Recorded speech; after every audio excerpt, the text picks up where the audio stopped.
गुरु परमात्मा परेषु. संत श्रेष्ठ एकनाथ महाराजांनी गुरूंचे केलेले हे भक्तिमय वर्णन अज्ञानाच्या गर्तेतून बाहेर काढत शिष्याला मुक्तिप्रद मार्ग दाखवणारा परमात्मा म्हणजे गुरु. स्वतःचा शोध घ्यायला लावतात ते गुरु. जोपर्यंत शिष्य त्याच्या षड्रिपूंवर मात करायला शिकत नाही तोपर्यंत जीवनाच्या पाठशाळेत शिष्याची परीक्षा गुरु घेतच राहतात. गुरूंवरची असीम श्रद्धा कायम ठेवणं हेच शिष्याचं कर्तव्य. सतत आत्मपरीक्षण करणं आणि आपली सतसत विवेकबुद्धी जागृत ठेवणं हे शिष्याचं काम.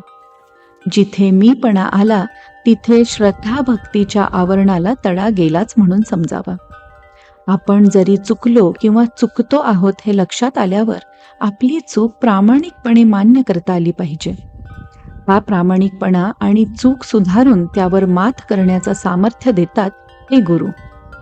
हे सगळं साध्य करण्यासाठी सेवा तसेच साधनेचा हात धरावा. मनी सेवाभाव आणि साधनाभ्यास शिष्याला भवसागरी तारून नेतात. संत श्रेष्ठ तुकाराम महाराजांच्या शिष्या संत बहिणाबाई लिहितात, फुगडी घालिता नव्हे तुझ संग, जोवरी आहे तुझ्या विषयाचा रंग, कामक्रोधाचा जोवरी नाही त्याग, तोवरी वाया फुगडीचे सोंग.